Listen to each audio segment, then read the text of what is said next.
Hey guys, tonight we're going to drift far from the comforts of modern hygiene and into the sweet-smelling, sweat-soaked, and surprisingly powdery world of royal beauty rituals. Our journey begins in the gold-drenched halls of Versailles, where elegance reigns and soap is very much optional. You're standing in a room so ornate it looks like someone sneezed diamonds. The mirrors, gilded edges, velvet drapes, and polished floors glow under candlelight. Everything glitters except your pores. You're wearing 10 pounds of silk, 5 of lace, and approximately 3 days worth of perfume. You probably wouldn't survive this. Seriously? Even the walls here have their own scent. And it's floral, musky, a little like wilting peonies, stuffed into an old boot. That's Versailles, baby.so. Before you get comfortable, take a moment to like the video and subscribe, but only if you genuinely enjoy what I do here.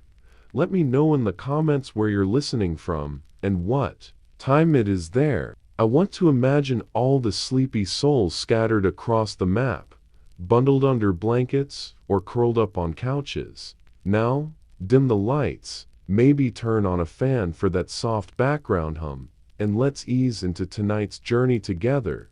You are the newest lady of the court. Well, technically you're nobility, but you don't feel like it. Your wig is slightly crooked, your corset is emotionally abusive, and you've just been given your own embroidered handkerchief. You'll learn why this matters soon. A maid hands you a silver vial of perfume and bows. This is Versailles etiquette. Smile, bow, dab your neck.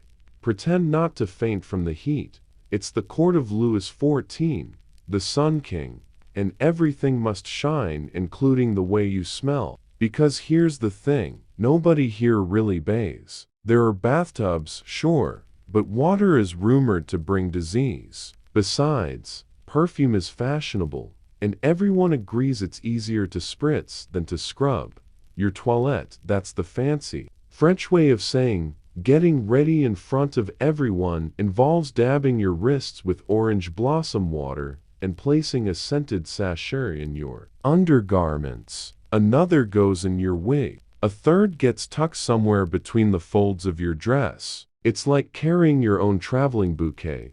People around you smell like a bakery caught fire in a greenhouse. Notes of vanilla rose, musk, ambergris, and occasionally a trace of something alarming, goat cheese, perhaps? That's not a joke. Some court perfumes were made from civet, which is a nice way of saying, we extracted oil from a cat's scent glands. Lovely. You're told this is all about sophistication, but secretly it's damage control. Versailles is grand but not fresh. Chamber pots overflow. Garden paths double as public toilets. Bathing is discouraged. Instead, people mask the funk with a scent so strong it could tranquilize a mule.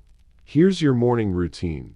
You skip the soap, splash your face with rose water, and powder your wig while standing next to a duchess who hasn't washed since the coronation. But no one says anything, because she smells like sandalwood and diplomatic immunity. There's a curious ritual at court called la toilette publique. Your grooming is a spectator sport. Ladies in waiting gather to watch you apply makeup and spritz perfume, all while politely pretending not to notice yesterday's mascara still clinging on for dear life.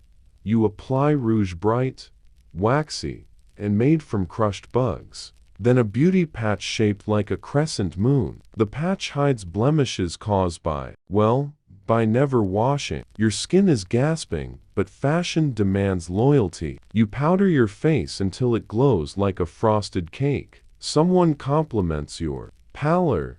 Let's not even talk about the wigs. Too late, we must. Yours is made of horsehair, weighs roughly as much as a loaf of artisan bread, and houses a small family of whispers and secrets. They say one noblewoman's wig caught fire during dinner when she leaned too close to a candelabra. The room applauded. She was unharmed but extremely well lit.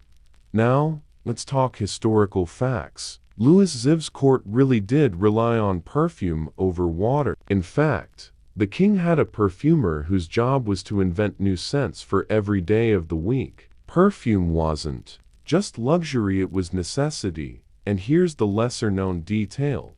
Women often carried perfumed gloves. You would press them to your nose discreetly while walking through the hallways to avoid the less poetic fragrances wafting up from the palace floorboards. A scented glove was the 17th century equivalent of carrying a lavender-scented hand sanitizer, except you dabbed it under your nose and hoped it masked the scent of reality. Historians still wonder if Versailles was as odoriferous as reported. Some argue that the tales of stench are exaggerated, the result of enemies and outsiders mocking French excess. Others say, oh no, it was very real. Guests wrote letters home detailing how magnificent and malodorous everything was. Imagine a palace that smells like Chanel No. 5, fighting for air with a horse stable.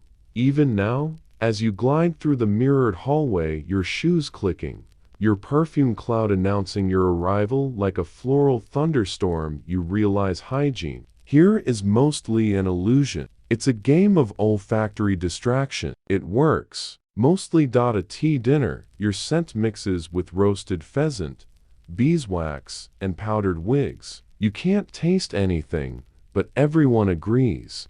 Your aroma is divine. Someone offers you a perfumed apple. You accept it, then wonder later why it smells like someone's armpit. You'll understand in section 7. By the time your evening ends, you're exhausted. Not from walking or talking, but from smelling. Your nostrils have done a full day's work. As you peel off your gown and hang your wig on its velvet stand, you pause. You're sweaty, powdered, and your skin feels like it's been through a bakery fire drill, but you're alive. You are fashionable. You have a sachet in your drawer shaped like a rose, filled with lavender and mystery. You drift to sleep under a canopy of silk, perfumed air swirling softly as the candlelight fades, and somewhere, far below, the palace creaks old stone, old stories, and maybe, just maybe, the faintest hint of cheese. You wake up to the sound of rustling silk and the soft snort of a courtier yawning 2 rooms away. The sun is barely peeking through the velvet curtains, but the palace is already buzzing with quiet chaos. Someone's wig has gone missing, Duchess is fainting in reverse over the wrong kind of tea, and you're being summoned to attend another noblewoman's morning routine. Welcome to Elizabethan England, where beauty hurts and hygiene? Well, that's negotiable. Your new home smells like beeswax, burning logs, and a faint medicinal tang. You're draped in heavy brocade, corseted within an inch of your life, and your skin feels like it's being politely boiled under several layers of ruffle. The court is quieter than Versailles, a bit darker, more reserved, but no less strange. Today, you've been asked to assist in Her Majesty Queen Elizabeth I's morning preparations. And by assist, we mean stand in the corner and try not to inhale the lead fumes. She sits before an ornate mirror, motionless, majestic, and very, very pale. Not just porcelain pale, but more like, I haven't seen sun or soap in 12 years pale. You quickly learn the look is intentional. The Queen's makeup begins with a base of ceruse, a delightful blend of white lead and vinegar. It goes on thick, like frosting, smooth, matte, and about as safe as licking a cathedral wall. It's applied to her face, neck, and sometimes even hands. There's no SPF. There is a strong possibility of skin damage, but who's counting? And, yes, this part is historically true. Elizabeth I, suffering from smallpox scars and a relentless court gaze, famously favored lead-based foundation to cover blemishes. It gave her the iconic ghostly look now inseparable from the Elizabethan image. You, however, are not so keen. The air in the room starts to feel heavy. The scent of the lead paste mixes with oils, crushed flower petals, and the unmistakable tang of Vinegar and decay? Hard to tell. Next comes the rouge again, insect-based. Then the lips, carefully painted in a dark shade that contrasts dramatically with her powdered face. The entire aesthetic screams statue with a grudge. And yet, somehow it works. She's intimidatingly beautiful. And now, the lace. You help arrange the ruff of frilly, donut-shaped collar that looks like it could double as a serving platter. It's starched so stiffly that it holds its shape without touching her neck. That's on purpose, because touching her actual skin might cause the foundation to flake, and then there'd be flaking, and then you'd have to leave court in shame. Your own ruff, while less dramatic, is equally itchy. You resist the urge to scratch your jaw, aware that a single flake of powder might land on the queen's gown and be interpreted as treason. Here's the lesser-known detail. Women in Elizabethan court couldn't just reapply makeup throughout the day. It took hours to prepare, and any cracks or blemishes were simply ignored. That's where fans came in, not just to cool down, but to hide your own deteriorating face behind a flutter of lace and charm. And yes, the makeup flacked. It peeled. It clumped. There are actual records of courtiers avoiding laughter or strong emotion because doing so might break their carefully painted facade. It's less glamorous ball and more drywall with a monocle. Historians still debate how aware people were of the dangers of lead. Some evidence suggests they knew it wasn't healthy. There were poems and pamphlets warning women of the White Death. But fashion is powerful, and when the queen sets the tone, everyone else follows. You lean out the window for a moment of fresh air, only to discover the fresh air smells like open sewers and rotting meat. You lean back in. The lead fumes suddenly seem preferable. Her Majesty's wig is adjusted. It's auburn, curled, and kept in place with beeswax and pins. She wears it like armor, and in a way, it is armor, a carefully crafted illusion of eternal youth and power. The reality underneath patchy hair, blemishes, exhaustion is never discussed. You glance in the mirror at your own reflection. You're pale, too, though mostly from standing still and forgetting to breathe. There's a smear of powder near your ear. You wipe it gently, then panic. Did you just move something important? No one notices. Or maybe they do. But in Elizabethan court, everyone pretends not to see. As the queen rises, her presence fills the room. Every movement is slow, deliberate. She nods to you once, and you feel, well, clean, exactly, but acknowledged. Which is better? You follow her to the chamber doors, watching her skirts float behind her like the sails of a very determined ship. She smells like lavender, rose, and quiet threat. It's beautiful. It's also mildly poisonous. Later that day, during your own toilette, you realize the lead has clung to your fingers. You try to wash it off with rose water, but it lingers. It always lingers. You sit by the fire, a cup of spiced wine in your hand, and wonder how much of court life is performance. How much is appearance? How many women smile through cracked paint and powdered paint? And how many genuinely like it? The flames flicker across your face, catching on the bits of shimmer in your skin. You feel regal. You feel tired. You feel like you might be slowly turning into plaster, but hey, at least you're fashionable. You're barely awake, and yet, your breath already smells like you've been chewing on medieval garbage, which, honestly, wouldn't be far off for the Tudor court.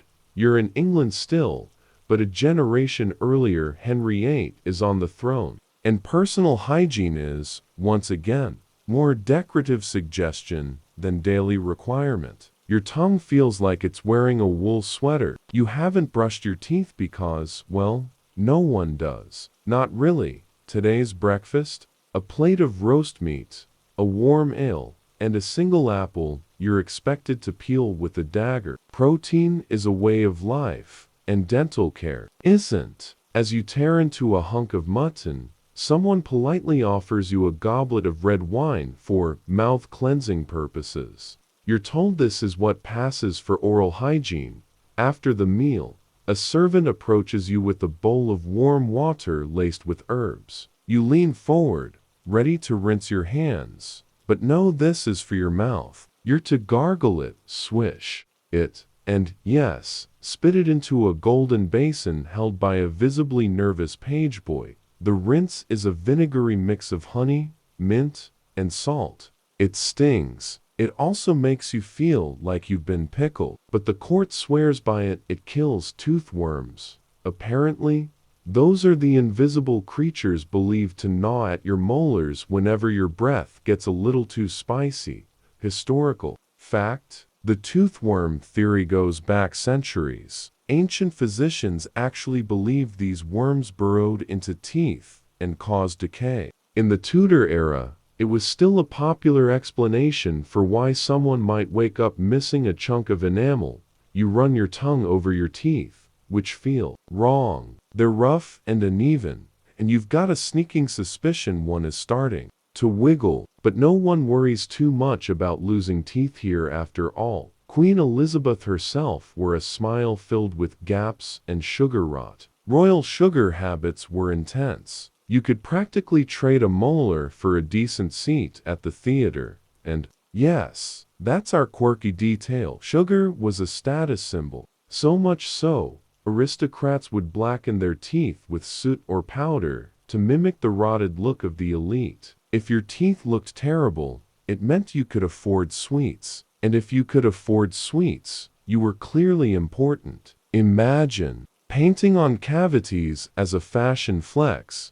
You're summoned to the Queen's chamber. Not that Queen, this is Catherine of Aragon's domain, and it smells of oranges, dried herbs, and quiet disappointment. She's seated at a dressing table, plucking her eyebrows with a tiny bone tweezer and sipping warm water with crushed mint.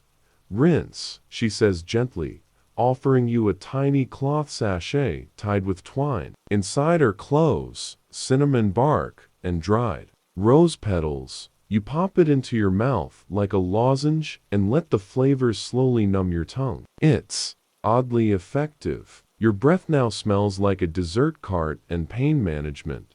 Then she brings out the toothpick.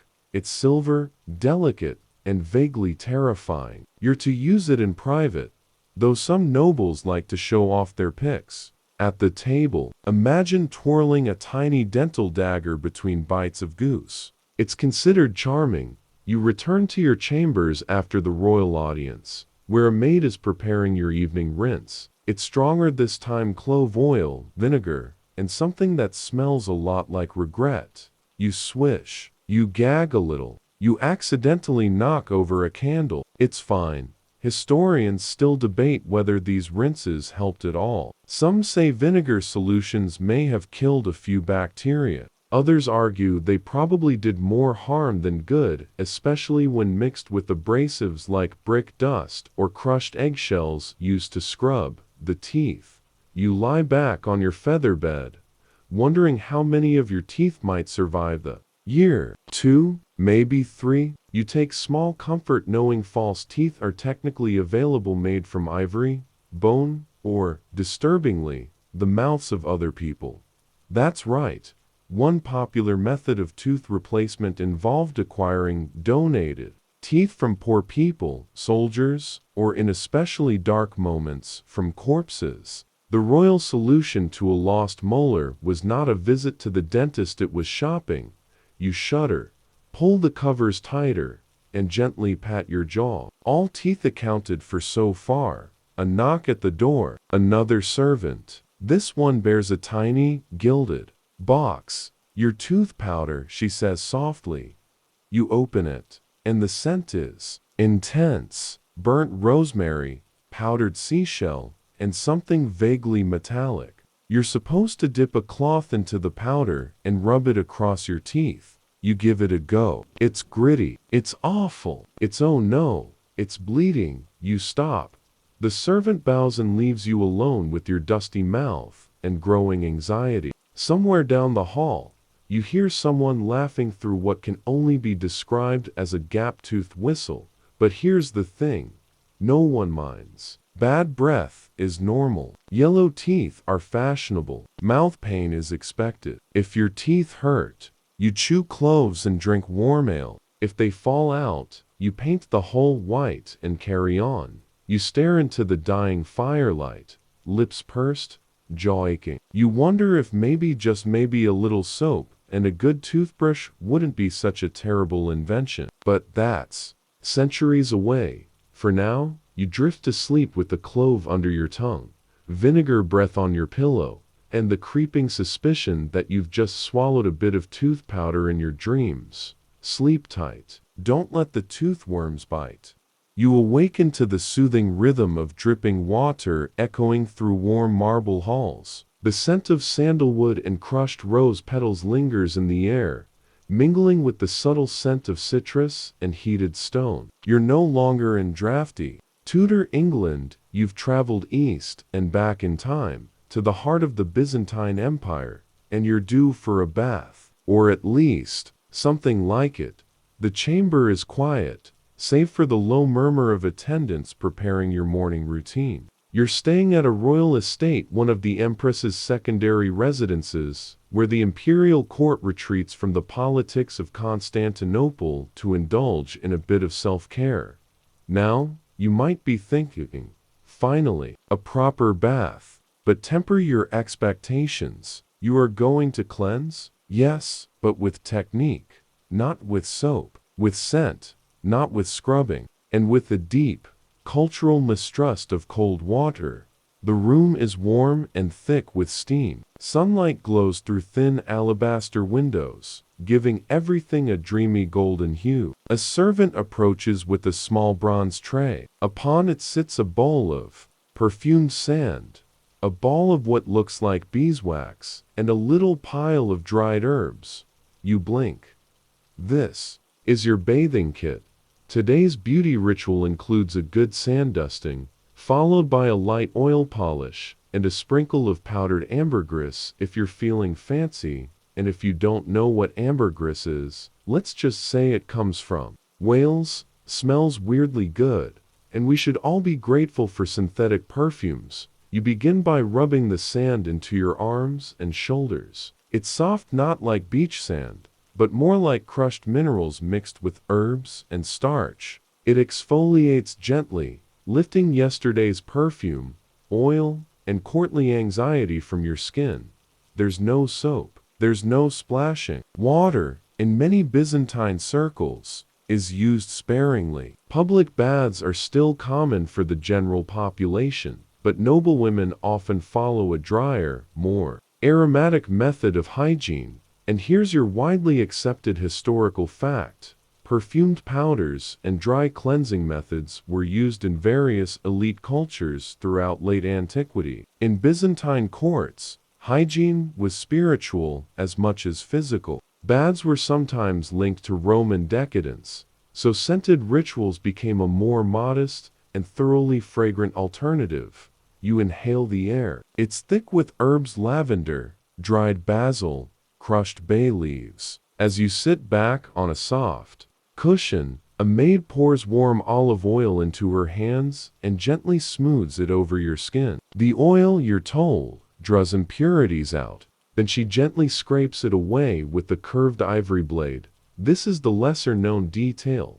Elite Byzantine women often use the strigil, a tool borrowed from Greek and Roman traditions, to cleanse the skin, not with suds, but with oil, friction, and careful scraping. It's less of a bath, more of a full-body salad dressing. Your skin glows, but you still feel dusty. You're used to water, but water is political. There are rumors that overbathing causes weakness, even spiritual confusion. Some physicians advise only a few baths a year. Others argue that water must be blessed to cleanse the soul properly. Either way, you adapt. A maid offers you a bowl of rose water to splash on your face. Finally, some liquid. It's cool, refreshing, and vaguely makes you feel like a romantic candle. Then, your favorite part, the scenting. You choose a little jar of ground iris root, mixed with a touch of musk and coriander. The powder is patted into your collarbone and behind your ears. Another sachet, this one filled with crushed cloves and crushed orange peel, is pressed under your sleeves. Soon, you smell like a noble dream and a well-organized spice rack. Historians still wonder how strictly these routines were followed. While records exist of perfumed garments and elaborate bathing rituals, much of Byzantine female hygiene lies in the blurry space between medicine, religion, and etiquette. Some sources describe rigorous dry cleaning like regimens. Others suggest women did bathe, just not often, and definitely not alone. As you're wrapped in a fresh linen robe, you glance down at your feet. A pair of leather sandals is waiting, each lined with thin lavender sachets. Yes, even your shoes are expected to smell delightful. The Empress once scolded a lady for entering her quarters with unscented heels. You don't make that mistake twice. You head to the sitting room for tea. The Empress arrives in a cloud of myrrh and social superiority. She lifts her sleeve to dab her neck with more powder and gives you a sideways glance. "Jasmine today?" she says with a tiny smirk. You nod. It's polite. What she really means is, "I noticed you didn't choose ambergris, and I'm judging you accordingly." It's a scented power play. The court runs on them. You sip tea, pretend not to smell yourself, and try to remember if you still have sand in your hair. Later, as the sun sinks over the courtyard and cool air filters through carved stone screens, you lie back on silk pillows and feel clean, or at least pleasantly spiced. Your hair is dusted with violet starch, your hands smell faintly of sage, and your skin carries a warm citrus glow. You're dry, powdered, radiant, and probably flammable. You fall asleep under perfumed linens, dreaming of rain, soap, and the longest, hottest shower history has yet to invent. You're sweating, not a little, not light morning dew. No, this is the kind of royal sweating that comes from being wrapped in silk, velvet, and duty all before breakfast. Welcome to the Ming Dynasty, where beauty means layers, and hygiene is a complex dance between scent, symbolism, and what your grandmother told you not to do. You're in China now, standing in the polished stone courtyard of a palace so vast that birds get lost in it.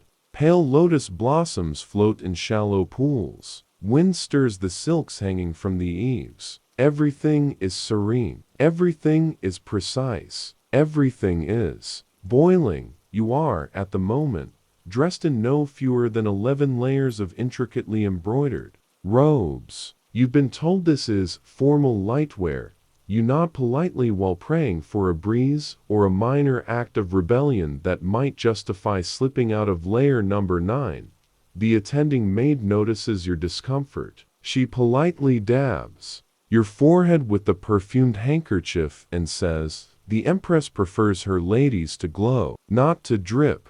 You try to adjust your posture to a more dignified slouch. There's a ceremony this morning, something involving tea, chrysanthemums, and an elderly uncle whose beard has its own postal address. You don't fully understand it, but you know. You need to look your best. And in the Ming court, that doesn't mean fresh and dewy, it means composed, powdered, and absolutely not damp. Your hygiene routine begins with brushing your hair. Not washing, just brushing. Hundreds of strokes, slowly, audibly, fill your scalp tingles. This is said to stimulate your internal harmony and banish illness. It also distributes oils evenly through your hair, which, you admit, now gleams like polished obsidian. Next comes a delicate patting of rice powder along your face and neck. It's lightly scented with sandalwood and lotus. The effect is ghostly elegant and utterly non-absorbent. Your sweat pools politely beneath it, trapped like a diplomatic scandal. Historical fact: Ming Dynasty noblewomen often avoided regular bathing, especially in winter. It was believed cold water could shock the body and invite disease. Instead, daily hygiene relied on dry cleansing, perfumed cloths, and powdered herbs. Some women might go weeks without a full bath, but no one would guess from their appearance. Now comes the jade roller. Cool to the touch, it glides over your skin as a maid whispers, to balance your key. You nod, as if you understand key and how it's supposed to survive under 12 pounds of fabric. The roller leaves you slightly less blotchy, but you can't help but feel your pores are staging a coup. Here's a lesser-known detail. Royal women sometimes used powdered pearls as part of their beauty routine. Crushed pearls, mixed with flour, water, were applied to the face and décolletage to brighten the complexion. The result was radiant, luxurious, and likely the reason no one could afford real breakfast pearls. You're handed a tiny pot of herbal mouth rinse warm water infused with cloves, chrysanthemum, petals, and star anise. It's soothing, fragrant, and slightly numbing. After rinsing, you chew a sliver of dried orange peel to freshen your breath. Toothbrushing? Not so much. This is a gentler, more fragrant path to a tolerable mouth. Your hands are then wiped with silk soaked in camellia oil. It softens the skin, smells faintly of spring, and leaves your palms too slippery to open doors. But that's fine, you have attendants for that. Now, about the sweating. Yes, everyone's aware of it. No one says a word. The court's philosophy is, if you're sweating and someone notices, it's your attitude that's wrong, not the weather. Historians still wonder how noblewomen managed in the heat. Did they secretly splash water on themselves behind silk screens? Did they keep bowls of ice under their chairs? Records mention fans, some made of ivory, others of paper so delicate they seem woven from mist. But the truth is, no one really knows how they endure. All we have are stories, paintings, and the occasional sarcastic poem about court life being both beautiful and vaguely suffocating. You step into the garden pavilion, where the ceremony is about to begin. Everyone looks immaculate, silent, serene. You try not to focus on the fact that your inner elbow is currently hosting its own microclimate. As you kneel beside the tea table, a girl beside you sneezes into her silk sleeve. The Empress glances up. The girl pales, bows, and gently dabs her face with powdered rice paper. All is forgiven. Rice paper, the original blotting tissue. You smile faintly, letting the cool porcelain of the teacup rest against your palms. Its chill cuts through your overheated fingertips. Jasmine steam curls up into your face, and for the first time all day, you feel something like refreshment. You imagine standing in a stream, cold water, fast-moving, possibly even bubbly, but instead, you sip tea, straighten your spine, and try to become one with your layers. After the ceremony, back in your quarters, a servant brings you a fresh sachet to wear around your waist. It's filled with dried osmanthus blossoms and a bit of crushed sandalwood. It smells like late summer and silent perfection. You lie on a bamboo mat to cool down, arms spread slightly to increase airflow, like a very elegant starfish. The shadows stretch across the floor. Outside, someone sings softly, a lullaby about plum blossoms and mist baths. You close your eyes. You are powdered, pearl-dusted, orange-peeled, and ever so gently fermenting. You're sitting perfectly still while someone applies crushed minerals to your eyelids with a tiny stick. A warm breeze drifts through the open window, rustling linen curtains and carrying with it the dry scent of desert heat and date palms. You're in ancient Egypt now, royalty, of course, and it's time to get your face on. A polished copper mirror rests in your lap, and you're trying not to blink as your maid traces a dramatic black line along your lower lid. The cosmetic is cool, gritty, and smells faintly of stone. It's coal, made from galena, a lead-based mineral that's not only trendy, but apparently also spiritually protective. You glance into the mirror, squinting at your reflection. You look fierce. like someone who definitely has opinions about grain taxes and the Nile's seasonal flooding. It's a strong look. It's also kind of itchy. Here's your historical fact of the day. Ancient Egyptians, men and women alike, wore thick black eyeliner not just for fashion, but for health and magic. It was believed to protect the eyes from sun glare and evil spirits. They even thought it helped prevent infections, since kohl had antibacterial properties. Assuming, of course, you didn't apply too much and give yourself lead poisoning, you shift slightly, adjusting your linen tunic. It's light, breathable, and gently dusted with crushed lotus petals. Everything here is scented. The oil in your hair smells like myrrh. The ointment on your hands is made from honey and ground frankincense. Your sandals are even rubbed with cinnamon bark, which sounds luxurious until you realize your feet now smell like a seasonal pastry. Today's hygiene ritual starts with the light cleansing, not a splashy bath, though you use a soft cloth soaked in warm water, dabbed with natron. It's a naturally occurring salt harvested from dried lake beds. It exfoliates. It purifies. It also kind of burns if you get it in your nose. As your maid dabs at your arms and neck, you catch a glimpse of the Nile beyond your window. Boats drift by, their sails full of wind and gossip. The palace is calm, airy, and surprisingly clean thanks to servants constantly sweeping away sand and whispering about which noble's perfume is too much. You reapply your eye paint, careful this time not to poke yourself. One of your fellow ladies of the court is recovering from an unfortunate accident involving an eyeliner stick and an overenthusiastic yawn. It's not life-threatening, but she'll be winking awkwardly at scribes for at least a week. Here's a lesser-known detail.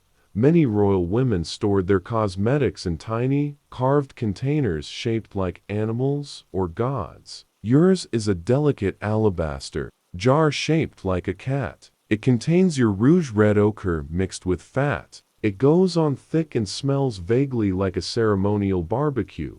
You add a little to your cheeks, tapping it in with your fingers, and pray to Hathor you don't melt before lunch.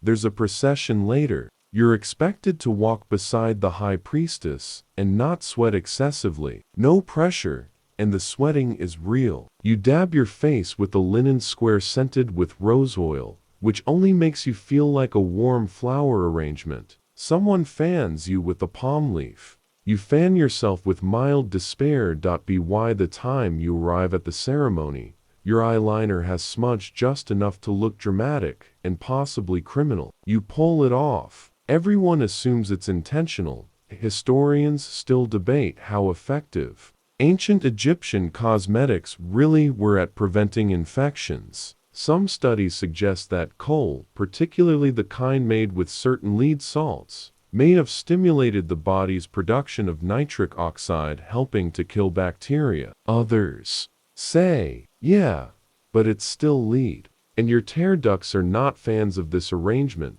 You've heard stories eye infections that lasted weeks, women who lost eyelashes permanently, nobles with inflamed lids from over-application. But no one stops. Beauty is protection. Beauty is power. And besides, the gods are watching.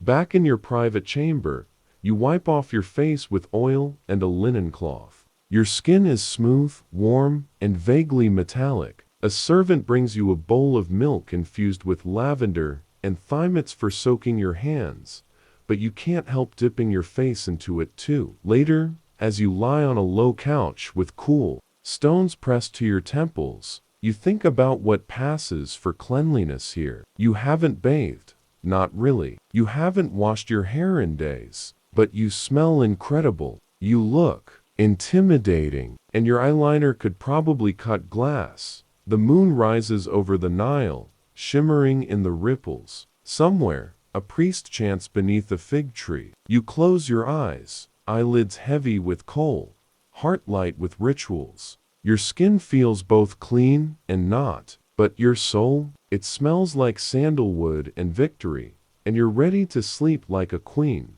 It starts with an apple, not just any apple, a crisp, fragrant fruit, delicately sliced and handed to you on a silver tray by a blushing courtier. You accept it with practiced grace, not politely, and take a bite. It's juicy. It's sweet. Wait, what is that smell? Congratulations. You've just taken part in a Habsburg flirting ritual. And yes, that apple was marinated in armpit. You are now in Vienna, in the glittering yet peculiar world of the Habsburg court. The year is somewhere in the 1700s, and you are a highborn lady navigating the powdered, perfumed social maze of Imperial Austria. It's a place of etiquette, orchestras, and very questionable hygiene habits, especially when it comes to courtship. You're in the gardens of Schönbrunn Palace. The fountains sparkle. The roses are blooming. Somewhere Mozart is probably composing. You're wearing layers of embroidered silk. Your waist is cinched into compliance, and your skin is powdered within an inch of historical accuracy. You feel stiff. You also feel watched. A young nobleman walks by and bows. He leaves something on the bench beside you. Another slice of apple, daintily wrapped in lace. You're on your second armpit apple of the afternoon. So, what's going on here? Here's the historical fact. In several 18th century European courts, including parts of the Habsburg Empire, it was fashionable for women to place sliced fruit in their underarms before attending social events. After absorbing the ladies' natural musk, the fruit was then discreetly offered to a potential suitor. If he accepted or even took a bite, it meant the feelings were mutual. Romantic? Sure. Sanitary? Let's say. Historic? You dab your wrist with rose water and try not to think about what you just ate. A servant offers you a fresh sachet of herbs for your bodice. It smells of lavender and crushed mint, your daily olfactory defense against close quarters mingling. Your hygiene routine today includes a perfume sponge bath. Translation: someone wipes you down with scented cloths while you pretend not to mind. A bit of amber paste for your teeth. Yes, it's gritty, and a generous helping of powder everywhere else. Your wig is freshly curled and already giving off hints of linden blossom and old secrets. Beneath it, your real hair is tucked away, pinned tightly, and let's be honest, probably developing its own microclimate. Here's the lesser-known detail. Many noble women carried small pomanders, perfumed balls on chains to hold near their noses in times of nasal crisis. Ballrooms could be overwhelming places. So could drawing rooms, theaters, or anywhere more than 3 people had gathered without bathing that week. You're beginning to understand the system. No one is actually clean, but everyone smells expensive. You join a group of ladies for afternoon tea. Someone lifts a perfumed handkerchief to her face while discussing politics. Another woman adjusts her bodice and discreetly drops a fresh fruit sliced down her sleeve. Everyone pretends not to notice. It's elegance, with a side of fermentation. Historians still wonder how common these armpit fruit rituals really were. Some accounts are anecdotal whispers in letters and court gossip columns. Others come from etiquette manuals and diaries. But the concept of scent-based attraction is well documented. Natural body aroma, when mingled with the right blend of perfume and intrigue, was thought to stir the senses in just the right way. Science calls it pheromones. The Habsburgs called it swoon-worthy. You finish your tea. The fruit slices have all disappeared, eaten, or pocketed. Possibly both. You're unsure how to feel about any of it. Later, in your chambers, a maid removes your wig and dusts your scalp with violet powder. It smells nice, but also makes your ears itch. You try to relax, wondering if the wig powder you inhaled earlier has permanently altered your sense of direction. A breeze carries in the scent of the garden roses, fresh grass, and something faintly citrusy. You sit up. Another apple has arrived. This one sliced, arranged in a crystal dish, and sitting on your vanity, there's no note, no ribbon, just a single blossom perched on top. It's probably fine. Maybe. You stare at it for a while. Then, with the solemn dignity of a woman who's been politely sticky since morning, you push it aside and opt for a piece of bread. You lie back against your pillows, limbs soft, corset off at last. The window stays open. Vienna hums beyond it, full of powdered cheeks, perfumed fans, and young men hoping their snacks come pre-scented data as you drift off. You dream of trees heavy with apples, not the kind from the market, but strange courtly, fruit already sliced, already scented, hanging like invitations. You walk among them, graceful, fragrant, slightly bewildered, and utterly regal. You wake to the soft crackle of firewood and the scent of wet wool. You're not in a palace anymore, not even close. Tonight, you're sleeping on a wooden platform inside a smoky longhouse on the edge of a Norse village, and your blanket smells suspiciously like goat.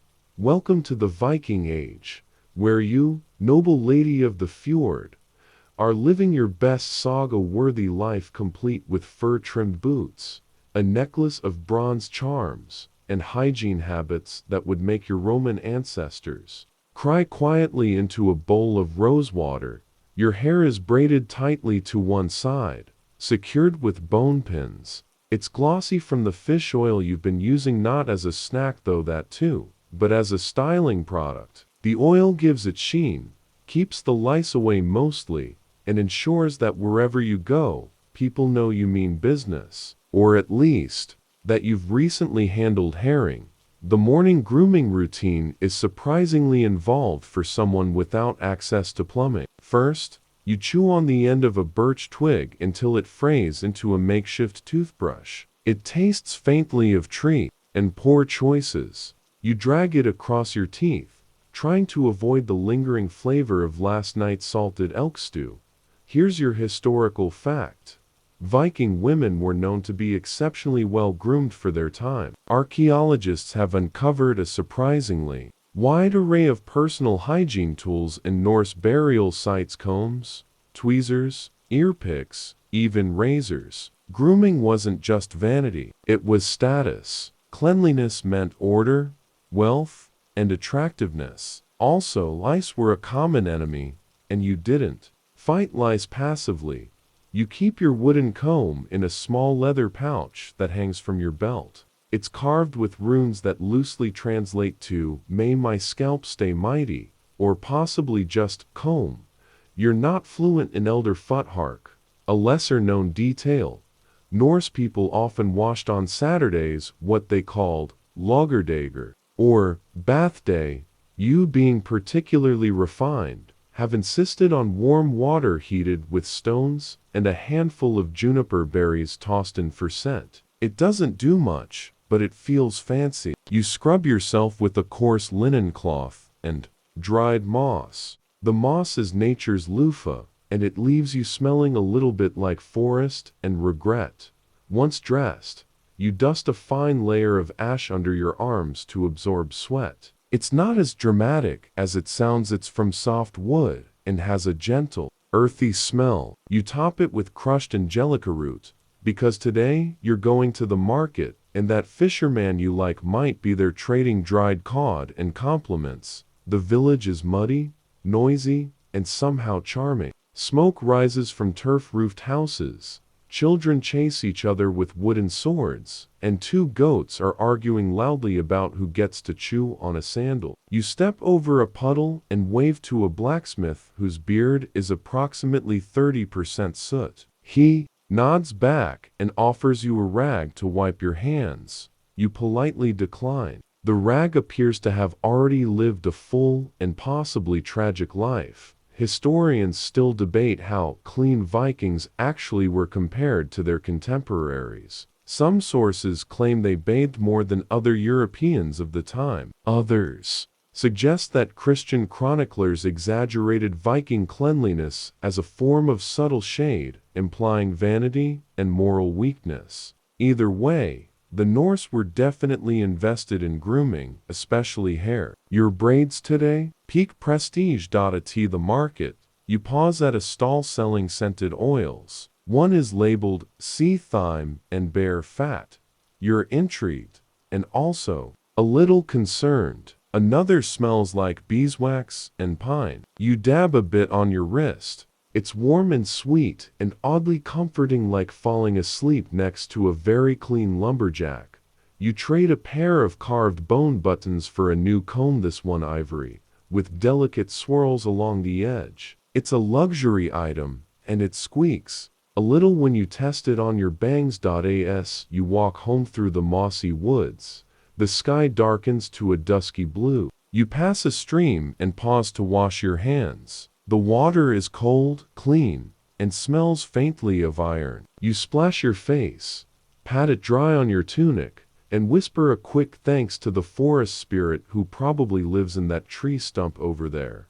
Back at the longhouse, your mother-in-law is rubbing garlic on her feet again. It's for warmth and protection, she says. You nod solemnly and pretend not to notice when the dog starts licking her toes. You light a small oil lamp, brush out your hair for the third time today, and settle into your bed of straw and old pelts. You're clean. You're oiled. You smell faintly like pine, ash, and gentle conquest. And honestly, you've never felt more majestic. As you drift to sleep, the fire crackles. Someone is snoring. The goats are finally quiet. And somewhere out in the darkness, the stars twinkle over fjords and forests, and a very fashionable Viking who just might dream about combs tonight.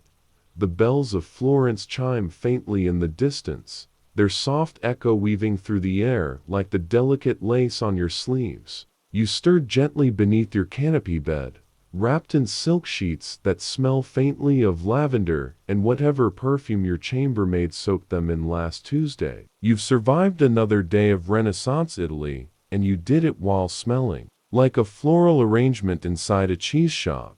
Today, you're Lucrezia, or maybe Isabella. You change your name depending on your mood and who you're trying to impress. But no matter what they call you, you are a noblewoman of the 15th century, strolling through marble halls with a fan in one hand and a mild distrust of plumbing in the other.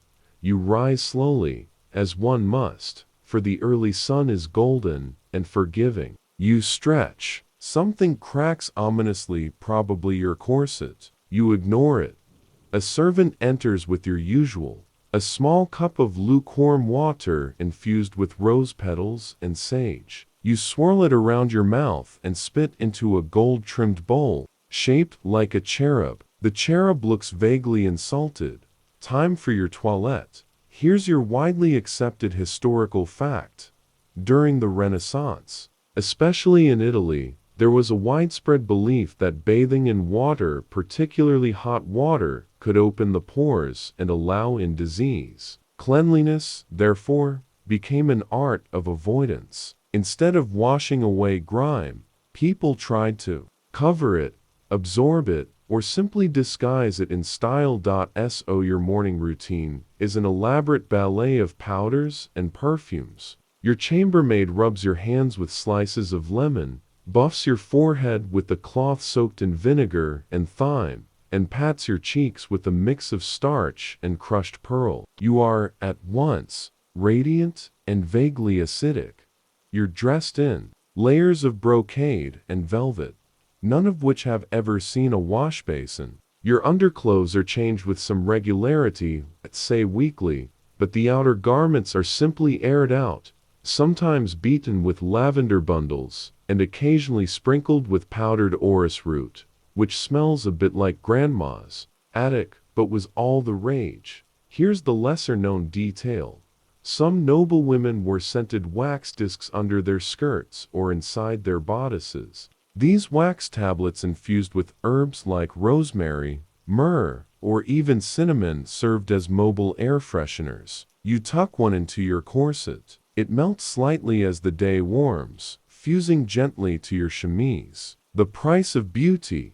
You glance in the mirror. Your face is powdered pale, your eyebrows plucked into fine curves, and your hairline plucked even higher. Yes, higher. A wide, noble forehead is fashionable, so you've sacrificed a few inches of scalp real estate for the cause. There's a part of you that misses your eyebrows. There's another part of you that knows nobility sometimes requires looking slightly surprised at all times. You step out into the courtyard, and the marble feels cool beneath your slippers. The air is heavy with the scent of orange blossoms and olive oil. You nod politely to a visiting duke who smells like pine tar and pride. He kisses your hand, lingering a bit too long, then coughs, likely from the powder cloud that just poofed off your sleeve. Historians still wonder how effective these hygiene methods really were. Did Renaissance noblewomen actually feel clean beneath the layers of starch, rosewater, and baked-on perfume? Was this all performance? Likely, yes. But status was everything, and smelling rich was a form of power.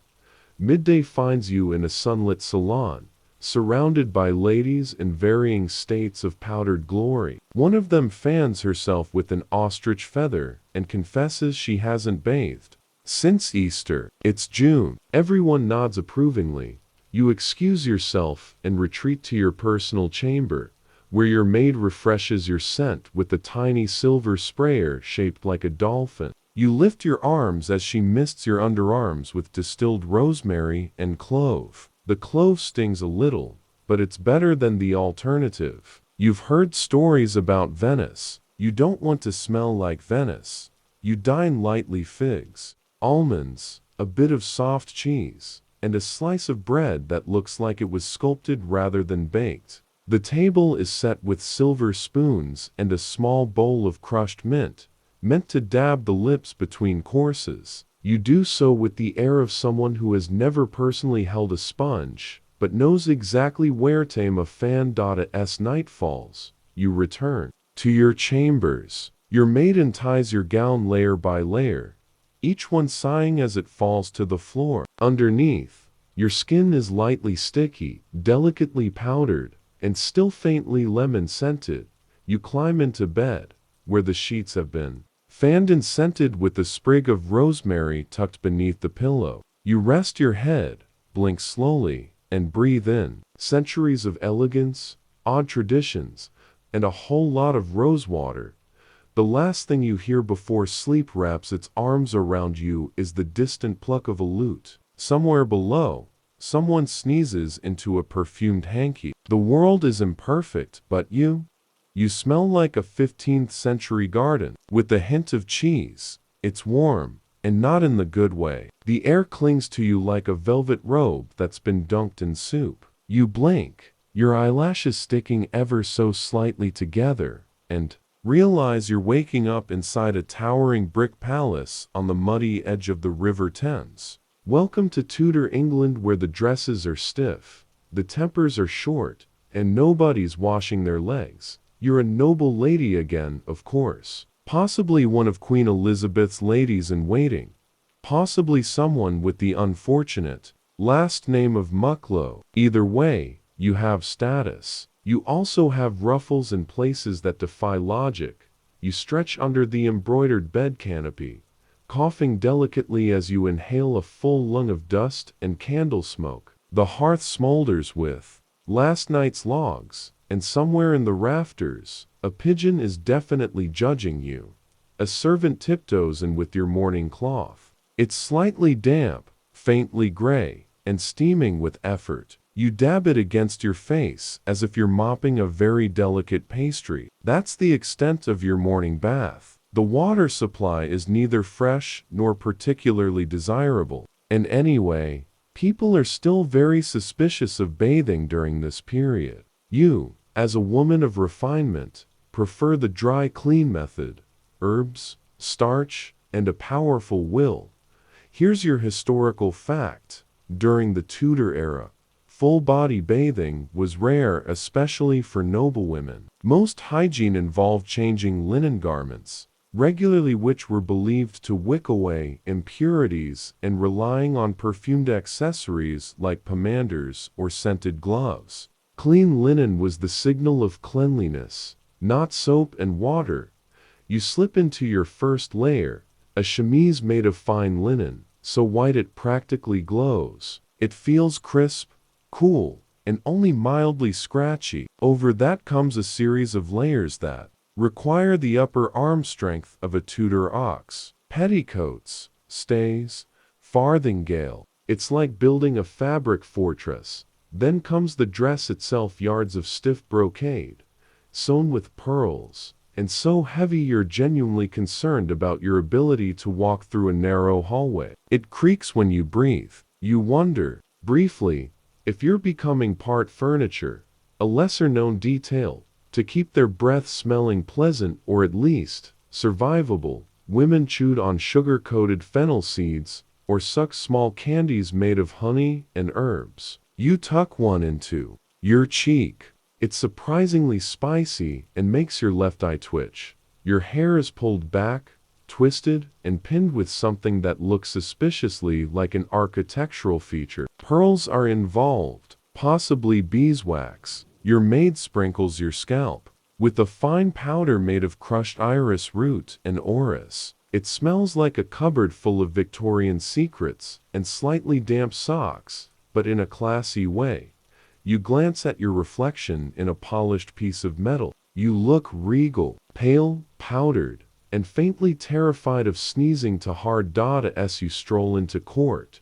Your skirts swishing like angry curtains, the scent of clove oil, dried lavender, and desperation wafts from the assembled ladies. No one bathes, but everyone pretends otherwise. You catch a whiff of rosemary pomander from Lady Muttonby's waistband. Elegant, assertive, slightly like roast chicken. Historians still wonder just how smelly the Tudor court really was. Some argue that the elite went to great lengths to maintain standards of cleanliness via dry methods. Others suspect it was mostly theater, everyone politely ignoring the scent of damp velvet and centuries-old wood smoke. One thing's for sure, everyone smelled like something. Whether that something was pleasing was another matter. At midday, you escape the court to take a private stroll through the gardens. The hedges are trimmed, the air thick with the perfume of crushed marjoram and something that might be nearby. Manure. You sit on a bench and fan yourself slowly. The fan is scented with orange peel, sewn into the folds of the cloth. It helps. Barely. You lift your skirts just enough to feel a breeze along your ankles. It's a wild move, scandalously refreshing. You contemplate writing a poem about it.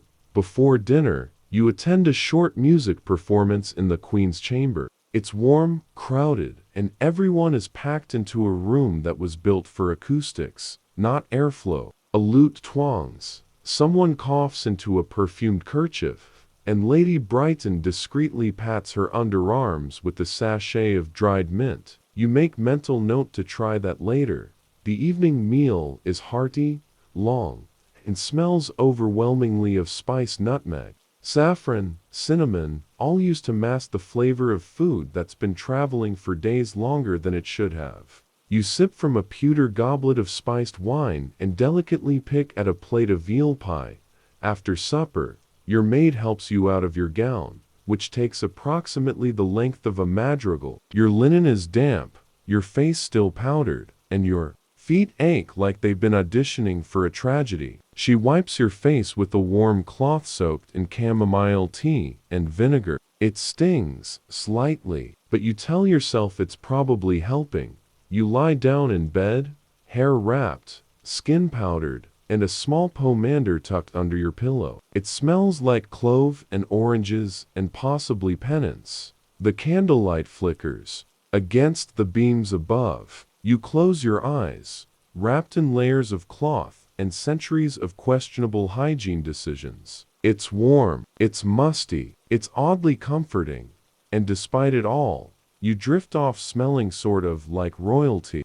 You wake to the hollow clatter of hooves on stone, and a rooster that sounds like it regrets all of its life choices. You're in France now, specifically Versailles, and the year is somewhere around 1685. Outside your gilded bedroom windows, the sun rises over manicured gardens so vast they seem to breathe. But inside, it's all satin, starch, and a faint whiff of mildew. You're a lady of Louis Ziv's court, possibly a duchess, possibly a marquise, possibly someone who just looks convincing in silk. Either way, your presence is expected at court this morning. But before you can hold up your fan and gossip about wigs, you must first prepare. Without water, naturally. Here's your historical fact. The Palace of Versailles, while a marvel of architecture and splendor, lacked modern plumbing during much of its opulent heyday. Despite its grandeur, hygiene was far from ideal. The nobility preferred dry grooming perfumes, powders, and scented gloves over water-based washing. You rise slowly from your velvet cocoon, your powdered wig slightly askew, and shuffle toward your vanity like a ship caught in heavy brocade. Your chambermaid greets you with a polite curtsy and a bowl of tepid rosewater. You dab it on your cheeks and forehead. Anything more would be risky. People are still convinced that water spreads disease, and honestly, your foundation might melt. The lesser-known detail: many noblewomen at Versailles carried small silver funnels to discreetly urinate behind tapestries or inside hidden chamber pots. Since bathrooms were either non-existent or a social battlefield, privacy, like soap, was considered optional. You ease into your toilette with practiced resignation. A generous helping of white lead and vinegar paste is applied to your face, giving your skin that glowing, ethereal, vaguely poisonous hue. So in fashion this season, it burns a little. That's how you know it's working. Your teeth are rubbed with sage leaves and lemon peel. A pinch of powdered charcoal follows. It helps. Kind of. You smell like a salad and feel like a saint preparing for martyrdom. Your maid brushes your wig with a mixture of flour and lavender dust. Flour helps maintain the volume, while lavender disguises the faint odor of yesterday's bread. She then secures the entire tower of hair with pins that could double as fencing weapons. On top goes a small bird taxidermied, thankfully, and a silk ribbon in the shape of a turnip. Fashion is, as always, deeply confusing. You make your way down the hall, a walking perfume factory trailing hints of clove, patchouli, and pastry. You pass several nobles doing the same. One adjusts a corset. Another fans her armpits beneath a dozen layers of embroidered tulle. Everyone smells layered. You arrive at the Hall of Mirrors, where dozens of courtiers whisper politely behind their fans and pretend they didn't just see a gentleman empty a chamber pot into the garden below. You smile, curtsy, and accept a gloved hand. The glove is lemon-scented and slightly sticky. No one asks why. Historians still debate whether hygiene at Versailles was truly worse than in rural villages, or if it just felt more dramatic, due to the contrast between the glamour and the grime. Some records suggest the nobility believed in an inner cleanliness that came from virtue and dry linen, not bathing. You take a stroll through the orangery. The scent of citrus lingers in the air, masking the less poetic smell of human activity. You pretend not to notice a servant scrubbing a marble cherub with what appears to be vinegar and hope. Behind a hedge, someone belches discreetly and fans the area. Back in your chamber, you reapply perfume to your wrists, this time ambergris mixed with rosewater and a hint of musk. The ambergris, of course, comes from Wales. You try not to think about it. You sip tea sweetened with violet sugar and nibble on a biscuit shaped like the king's nose. It crumbles elegantly. A pigeon lands nearby and seems impressed by your composure. As night falls, you sit by the fire, letting your powdered face crack ever so slightly. Your maid brushes your wig one last time, removes your shoes, and rubs your feet with warm cloths soaked in sage and brandy. You're tempted to drink the brandy instead, but decide against it. You lie back on a down-stuffed pillow that smells faintly of violets and thyme. Your hands rest softly on your corseted stomach. Somewhere in the halls, someone is loudly reciting poetry about tulips. You try not to laugh. You are powdered, perfumed, and ever so faintly flammable, but you are also perfectly still, floating gently in a sea of silk and candles, drifting off to sleep in a palace where nobody bathes. But everyone smells like royal morning again, and this time, there's sand between your toes. Not the beach kind, the kind that creeps in around stone tiles, drifts under palace walls, and settles softly into the folds of embroidered slippers. You're in Mughal India now, during the reign of Emperor Akbar, around the late 1500s. The scent of jasmine hangs thick in the air, tangled with cardamom, warm milk, and incense that's been smoldering since dawn. You stretch luxuriously on a low bed surrounded by carved screens and colored glass, your limbs wrapped in soft cotton so fine it feels like air. Somewhere nearby, a sitter plays a delicate scale, and a pair of peacocks argue over who's more majestic. You, of course, are above the quarrel. You are a noblewoman in Akbar's court. Your hands are henna'd, your jewelry is heavy, and your morning routine involves more flowers than a wedding aisle.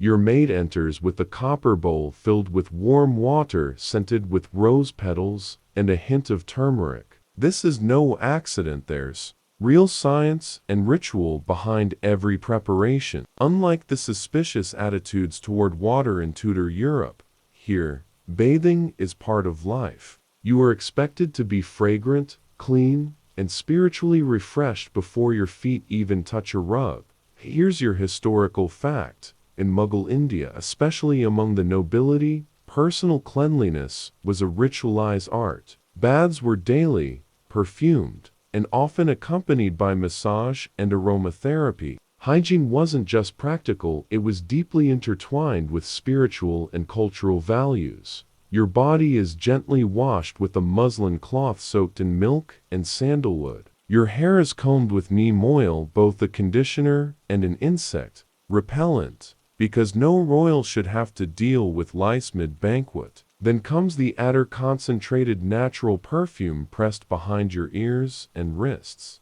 Today it's jasmine, though yesterday you preferred vetiver, a lesser-known detail. Mughal women often kept personal hygiene books, elaborate manuscripts with illustrated recipes for creams, tooth powders, and even skin-lightening pastes made with ground pearls. These weren't idle pursuits. You were expected to glow. You chew a clove to freshen your breath, then rinse with water laced with alum. It leaves your mouth feeling strangely fizzy, like you've licked a spice rack, but in a pleasant, tingly way. Your hair is braided into long, thick ropes and decorated with fresh mogra flowers. They sway as you walk, leaving a fragrant trail behind you like a sleepwalking garden. Then comes your attire, a soft muslin sari with gold-threaded edges so light it could pass through a ring. The cloth ripples as you move, and the air passes through it like river water. No corsets, no wireframes, just elegance, comfort, and the occasional bejeweled slipper. As you step onto the palace terrace, you're met with a breeze carrying hints of mango and wet stone. The floor is cool underfoot, the tiles echoing each step as you make your way toward the women's garden, a private space carved from marble and silence. Other noble women greet you with raised brows and gentle nods. Their bangles click together softly as they pour herbal teas, each claiming theirs prevents wrinkles, fatigue, or untrustworthy husbands. You sip one laced with saffron and honey. It tastes like sweet fire and feels like a secret. Historians still wonder how Mughal women maintained such detailed grooming routines without the written support of modern dermatology. The answers lie in generations of passed-down recipes, empirical testing, and the labor of dozens of attendants. It was beauty as science, elegance as custom. The sun begins to rise higher, and you retreat into the hammam, a marble bathhouse lined with inlaid floral patterns and hushed echoes. Steam curls through the air, and your body feels loose and soft. You're scrubbed with a mix of chickpea flour and milk, no harsh chemicals, just centuries of knowledge in a bowl.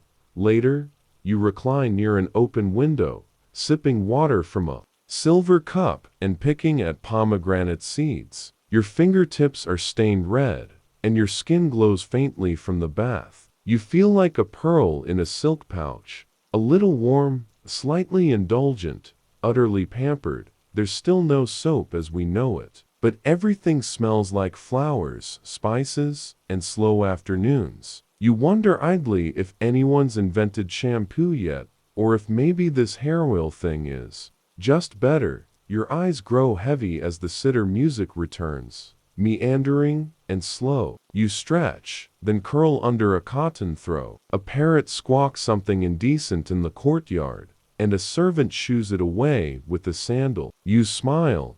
You are clean, content, and absolutely swaddled in jasmine. Today, the ground is cold beneath your feet, stone cold, damp cold, the kind of cold that seeps up through the soles of your shoes and settles into your bones like a stubborn houseguest. You're in the Scottish Highlands, somewhere in the early 1300 seconds. The fire in the hearth sputters softly, a few embers still alive from the night before, but otherwise the air smells of peat, wool, and, well, let's call it nature. You're a Highland lady of some vague noble standing. Your castle isn't exactly a castle, it's more of a glorified stone barn with a smoke hole in the roof and tapestries that mostly serve to keep the wind from whistling through your bedchamber. Everything is built to survive the weather, including you. You reach for your shift, a rough linen garment that has seen better days, but it's warm and smells faintly of heather. It's also probably your cleanest item, which says something. Hygiene in your world is not a luxury, it's a negotiation with the elements. Your historical fact: in medieval Scotland, especially in rural or highland regions, bathing was rare and typically done in natural bodies of water during warmer months. Cleanliness was often achieved through a mix of cold water rinses, smoke fumigation, and layer management. Yes, layer management was a thing. You head outside for a quick rinse in the stream, not exactly a bath, more of a splash and dash. The water is frigid, like kissing a snowman. You shiver, grit your teeth, and scrub at your face with a handful of moss. It's slightly exfoliating, slightly regrettable. Your hands are numb in 30 seconds. You return indoors and warm up by rubbing yourself down with a coarse cloth. There's no soap here, at least, not in the modern sense. But there's ash, a bit of fat, and if you're feeling particularly indulgent, some crushed fern leaves. It works, mostly. The lesser-known detail: Highland women sometimes used smoke from juniper or bog myrtle fires to clean their clothes and hair, an early version of dry shampoo mixed with home fumigation. It left them smelling like a forest fire, but also repelled lice. Bonus: you sit near the hearth as your maid brushes your hair with a comb carved from deer antler. It's not gentle, but it's thorough. You wince. She offers you a strip of dried meat as consolation. You decline. Your shift is joined by a heavy wool overdress, belted at the waist with a piece of braided rope. Your shoes are fur-lined and practical. There's no room for vanity when your roof leaks and a gale wind is considered refreshing. Still, you adorn yourself with a brooch made of pewter and glass beads. A girl's got to sparkle, even when her bathtub is a bucket and a prayer. Breakfast is oatcakes and buttermilk, and maybe, if you're lucky, a boiled turnip. You chew slowly, gazing out at the misty glen. Sheep bleat in the distance. One of them looks you directly in the eye, as if to say, "You're not washing your hair today, are you?" You are not. Historians still wonder how medieval Scots maintained any sense of hygiene during such harsh, resource-scarce conditions. Some argue that their outdoor lifestyles and regular exposure to wind and water kept illness at bay. Others believe they simply built up stronger immune systems and thicker skins.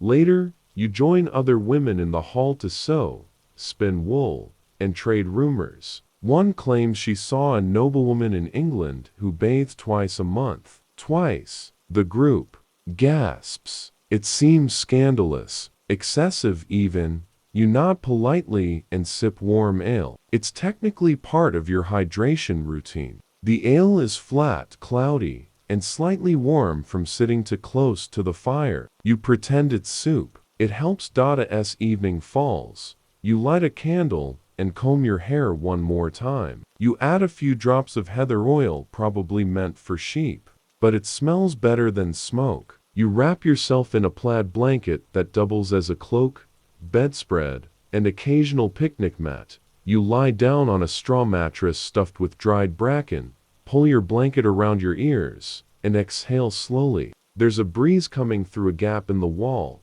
but at this point, you and the wind are close friends. You may not be squeaky clean, but you are dry, warm, and just perfumed enough to keep the goats guessing. You wake up to the gentle, rhythmic creaking of a ship beneath you. The walls sway slightly, as if the world itself has a pulse. You're on the open sea, bobbing along somewhere in the 17th century aboard a Spanish galleon, an immense wooden vessel that smells of salt, pitch, and the occasional hint of weevily biscuits. Today, you're not royalty in a palace. You're a noblewoman at sea, traveling to the New World under the protection of the Spanish crown. You've got lace sleeves, a modest dowry, and a deep suspicion that no one on board truly understands what a bath is. You sit up in your cabin, careful not to bump your head on the low beam. The ceiling is low enough to make you duck, and the air is thick with moisture. Every surface is sticky or slick with brine. You adjust your linen chemise, which has taken on a salty crispness overnight. On the upside, it's almost self-starching. On the downside, your skin feels like it's been lightly breaded. Here's your historical fact.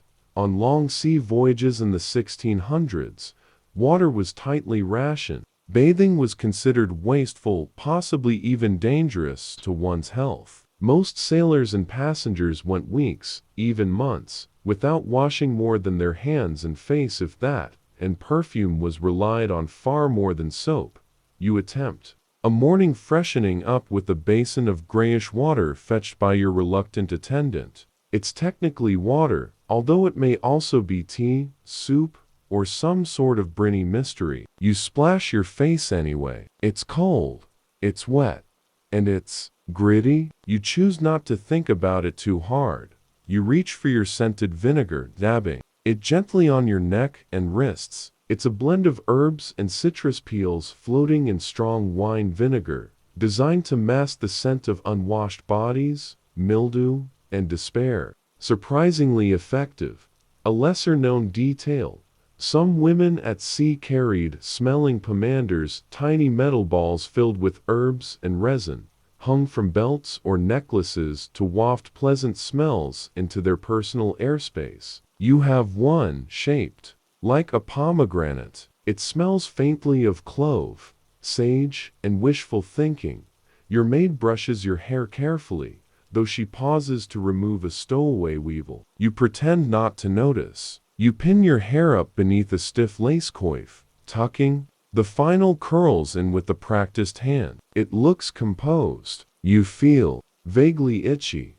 Outside your cabin, the deck is alive with noise, creaking ropes, the shout of sailors, gulls that circle like gossiping Andes. The wind cuts across your cheeks, refreshing and salty, and it does what your water ration cannot. It makes you feel alive, alert, and almost clean. Crewman walks by with a bucket. You eye it hopefully. Bath water? No fish guts. Ah well. The dream lives on.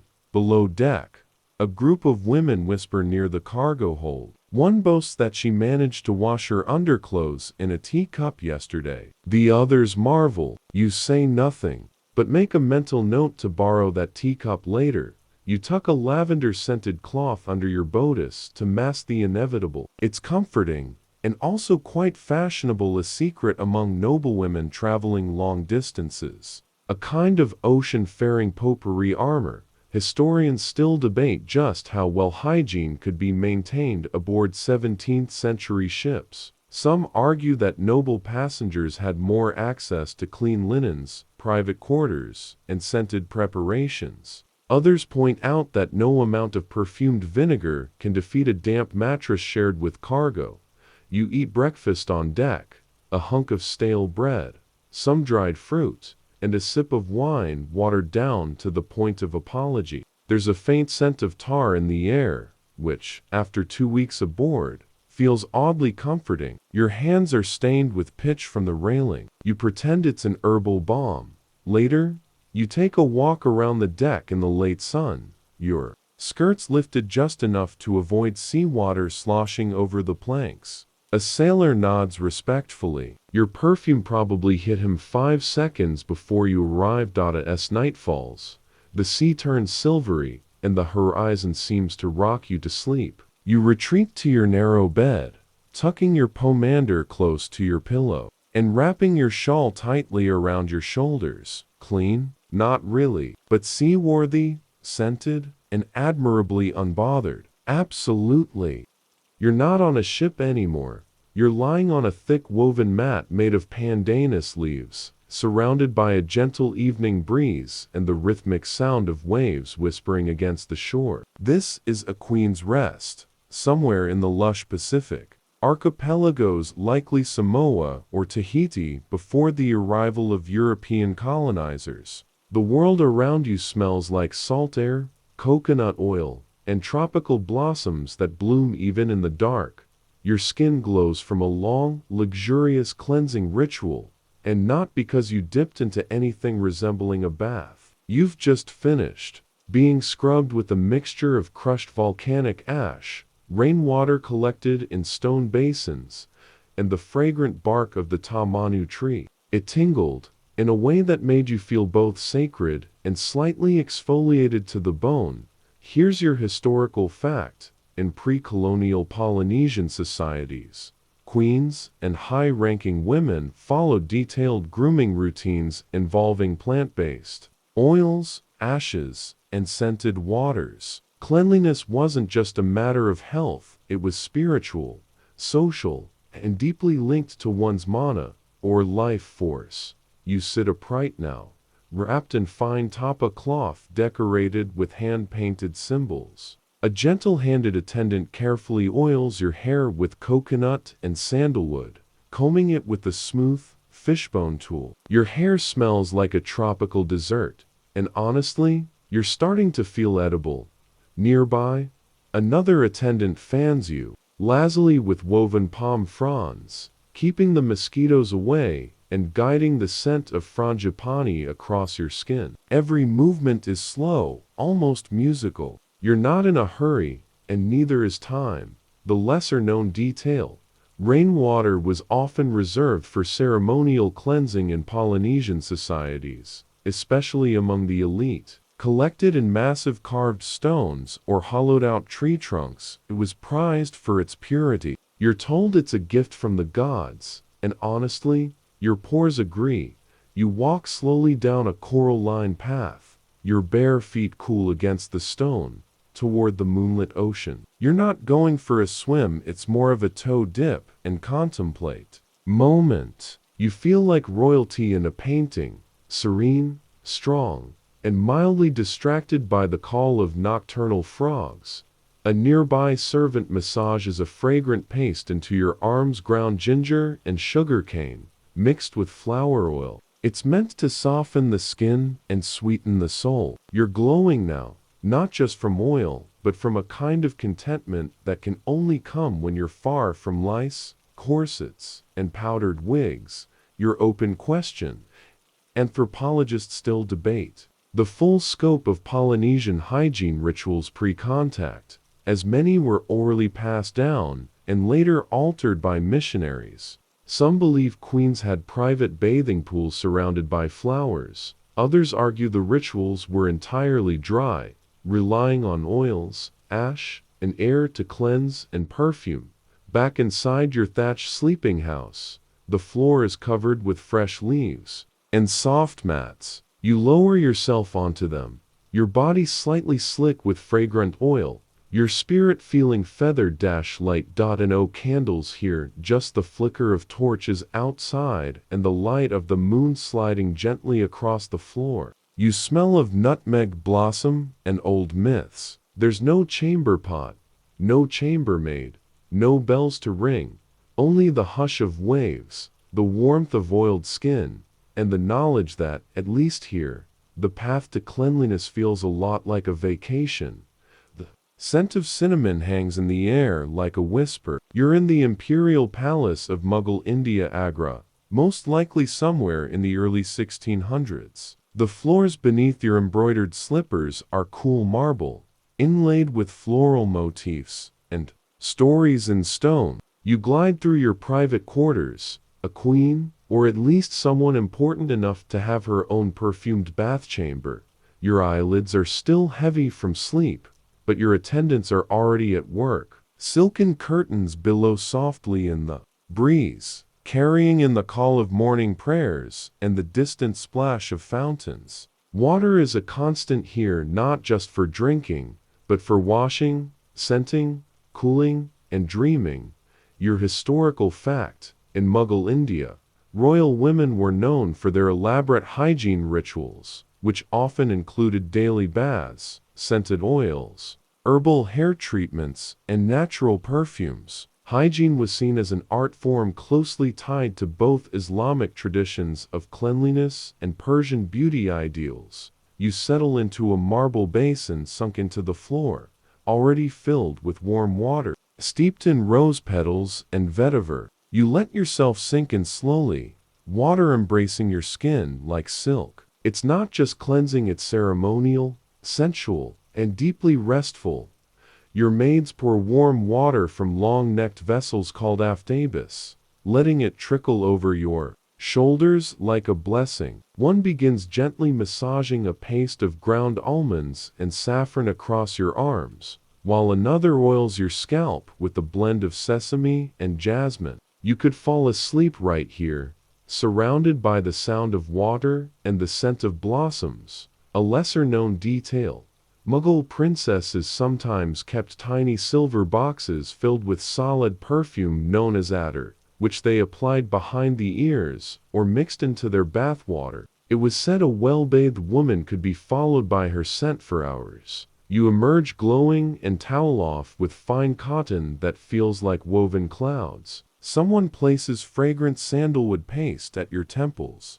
Another dots your wrists with rosewater. You're part garden, part goddess. Your hair is combed and loosely braided, then wrapped in muslin to dry naturally. You snack on cardamom-scented sweets while lounging on a low divan. Your bangles clink softly as you lift your arms, already beginning to feel the dreamy weightlessness of a body freshly cleaned and delicately perfumed.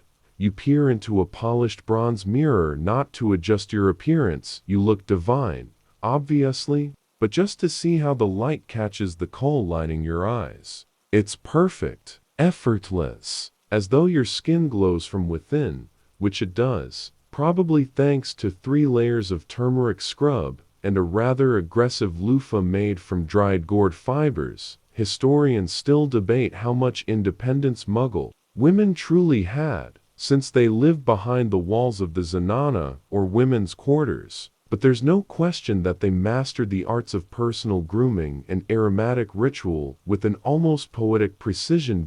In the late afternoon, you stroll through the palace gardens. Mughal gardens are symmetrical, shaded, and full of trickling channels. Water splashes gently at every turn. You pause by a lily pond, toss in a petal, and feel the breeze lift your freshly scented hair. Even in the heat, you feel fresh. The combination of fine muslins, oils, and a daily bath regime has made you soft and comfortable, despite the 90-degree weather. A servant fans you gently, and for once, it's not out of necessity, it's pure indulgence. As evening falls, you light an incense cone carved into the shape of a mango. The smoke curls upward, fragrant and spicy, tracing the air like a lazy dancer. You curl up on silk cushions and sip a cooling drink made from milk, rose syrup, and crushed almonds. And in this palace of water, marble, and flowers, you can't help but feel that perhaps cleanliness is not next to godliness, but somewhere well within its palace. You're reclining now barefoot, relaxed, and dressed in layers of linen so fine they practically melt into your skin. A slow fan stirs the warm air above, and the scent of frankincense lingers faintly on your fingertips. Welcome to ancient Egypt, around 1350 BCE, where you're a noblewoman of high rank, and quite possibly one of the best-smelling humans in your district. The Nile hums somewhere in the distance, its waters low and lazy this season. You lie within the cool, shaded walls of your villa, beneath woven palm fronds, listening to the occasional rustle of reeds and the buzz of cicadas. It's bath time, or more accurately, basin time. Your historical fact. Personal cleanliness was deeply important to ancient Egyptians, regardless of social class, but noblewomen especially took daily washing and grooming to near ritualistic levels. Perfumes, oils, and scrubbing were as vital as food or shelter.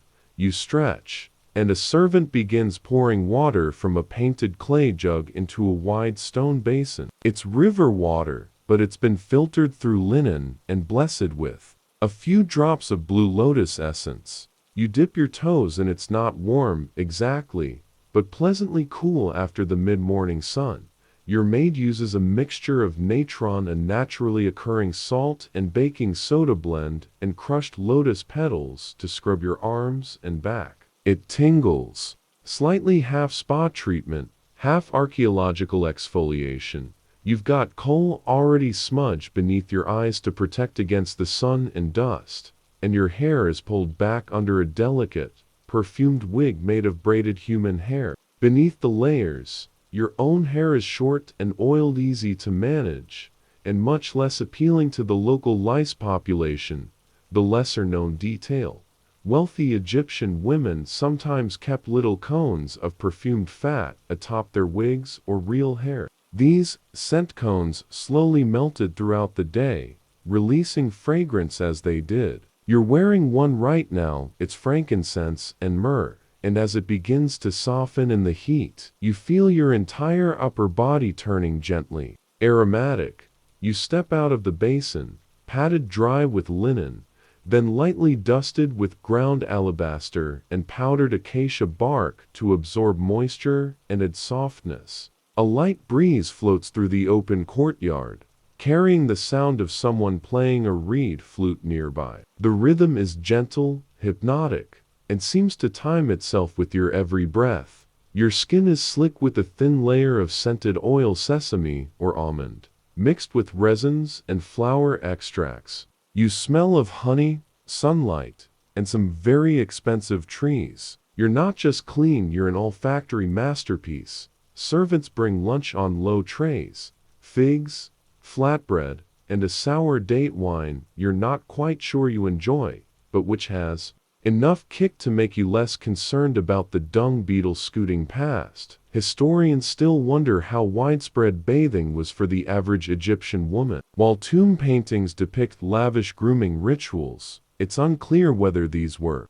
idealized images or realistic snapshots of daily hygiene. What is certain, the emphasis on scent, purity, and grooming was embedded in both life and the afterlife. You recline on a linen-covered bench, dabbing a little extra lotus oil behind your ears, just because. Your sandals made of reeds and leather sit nearby, but you'll probably go barefoot today. The sand feels nice beneath your toes, and your oiled skin catches the light like a polished statue. Later, you'll visit the garden pool, float among lilies, and perhaps watch the heron skim the surface. You may even reapply your coal, just to give your eyes that mysterious, divine look your statues are known for. But for now, you let yourself do nothing. The scent cone melts slowly. The air stays still. You are calm, fragrant, and ever so faintly salted. The fire crackles beside you, casting a golden glow across your long velvet sleeves. You're in a chilly stone chamber, high above the streets of 15th century Scotland, possibly in the Highlands, possibly in a drafty castle built more for defense than for comfort. The wind whistles through a tiny window slit like a bored ghost. It's bath night. You glance toward the wooden tub being filled by two red-cheeked maids hauling in bucket after steaming bucket. You've been promised lavender in the water this time, not just because it smells nice, but to distract from the lingering scent of boiled onions that seems to cling to everything in winter. Your historical fact. In medieval Scotland, bathing was rare but not unheard of. Nobles might bathe several times a year more if they were particularly fussy or had access to warmed water. Herbal infusions were common, especially in noble households.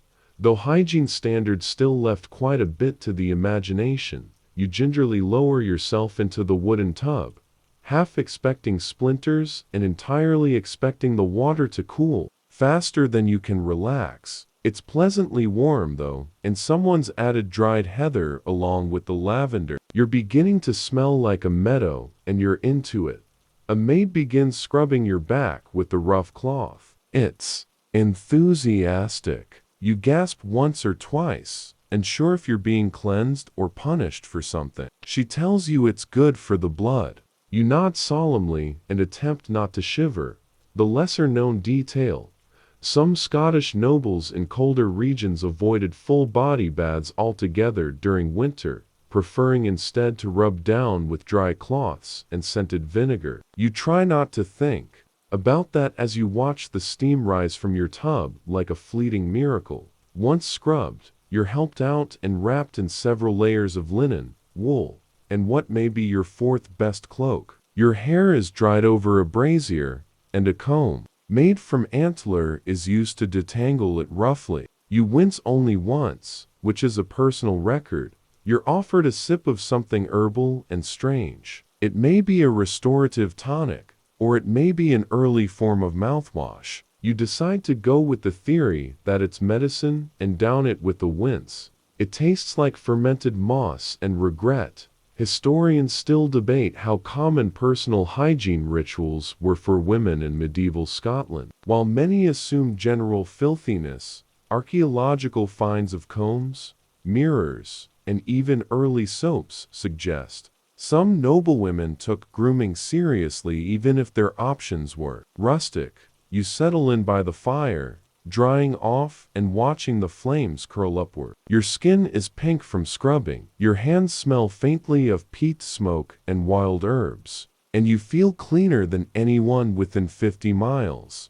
Which, honestly, wouldn't take much. Your maid braids your hair tightly before bed, explaining it keeps the scalp warmer at night. You nod, though you're more focused on the buttered oat cake in your hand and the heated stone she's tucked under your woolen blankets.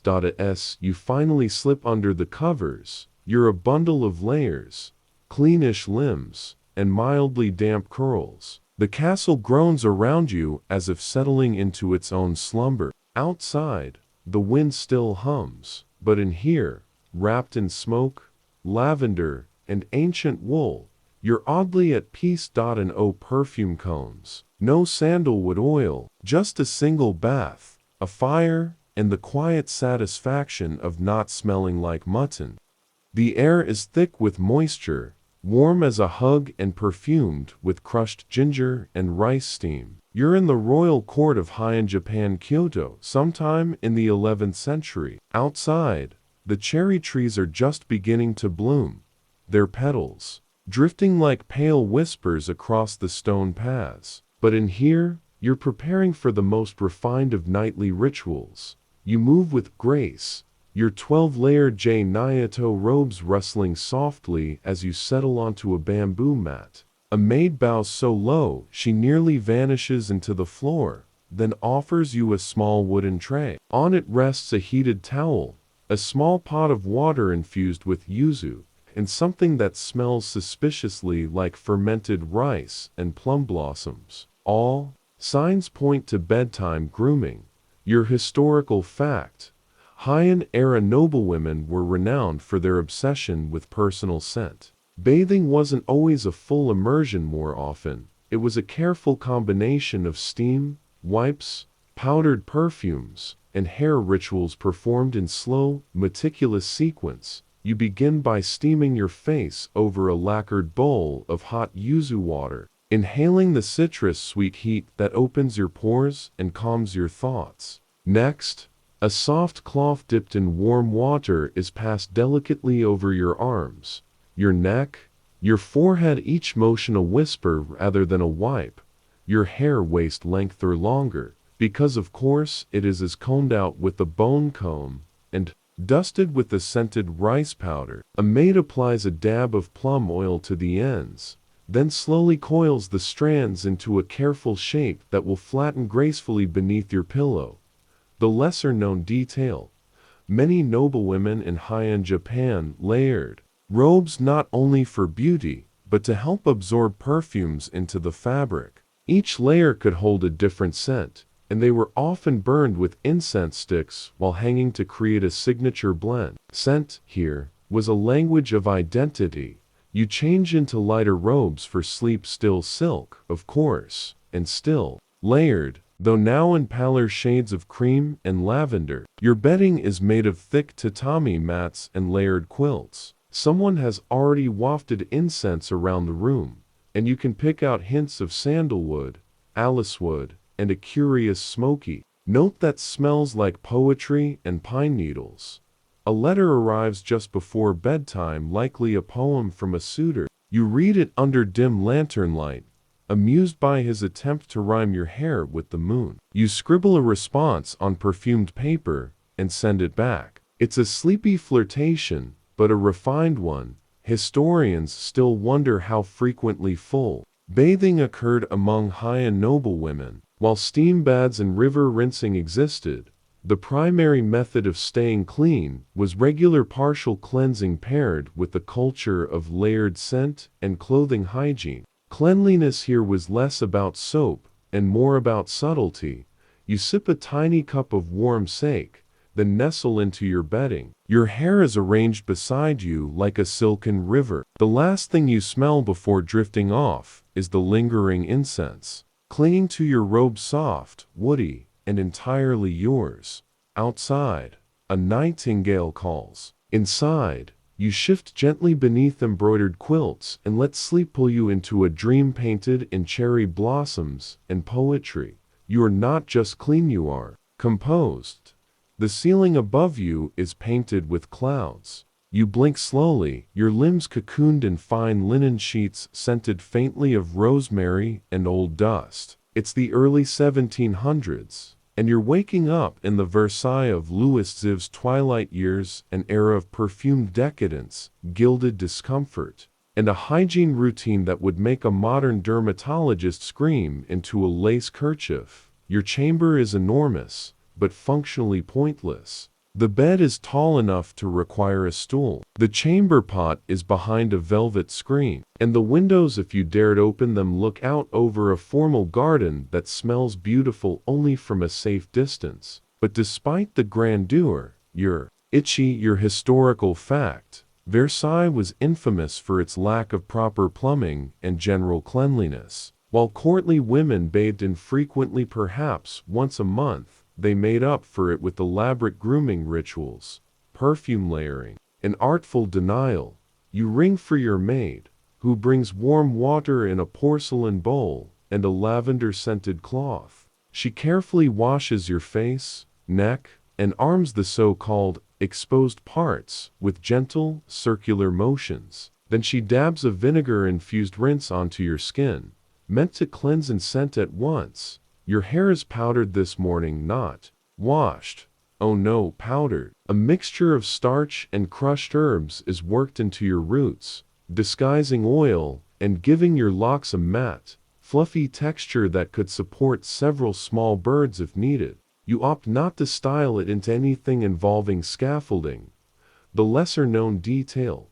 Court ladies sometimes wear false beauty patches, tiny shapes made of velvet or silk to cover blemishes or insect bites. These mouches came in stars, moons, hearts, and other playful designs. You pick one shaped like a crescent and apply it near your cheekbone. Scandalous, yet chic. Dressing takes an hour. There are corsets and panniers, lace cuffs and brocade layers. Your underclothes haven't been washed recently, but they've been dried near incense, so that counts for something. Your perfume for the day is a mix of orange blossom, civet, and a hint of jasmine, carefully applied behind each ear, at the wrists, and because it's the fashion at the inner elbows. Historians still puzzle over how anyone endured the sensory overload of Versailles grooming habits. While they created a world of extraordinary visual elegance, the hidden layers, both literal and figurative, concealed a strange contradiction. People were often unwashed, but never unscented. You attend a salon gathering later, where powdered wigs bob in time with lute music, and the conversation drifts from philosophy to fashion. You sip a tiny cup of spiced wine, nod politely at a gentleman who hasn't bathed since the last equinox, and adjust your silk fan to deflect the worst of his cologne. Back in your chamber, your maid wipes your face again, and hooks your gown, and slips you into a simpler shift. You are massaged with sweet almond oil before bed, more for perfume than relaxation. And as the fire crackles in your ornate fireplace, you climb into bed, a tangle of lace, ribbons, and exhausted sighs. Your room is quiet now. The scent of orange blossom lingers in the air. Beneath the extravagance and powdered hair, you are just a person who wants to sleep and maybe not itch. And somehow, you do. Word count. 1282. Wind down passage 300 words now.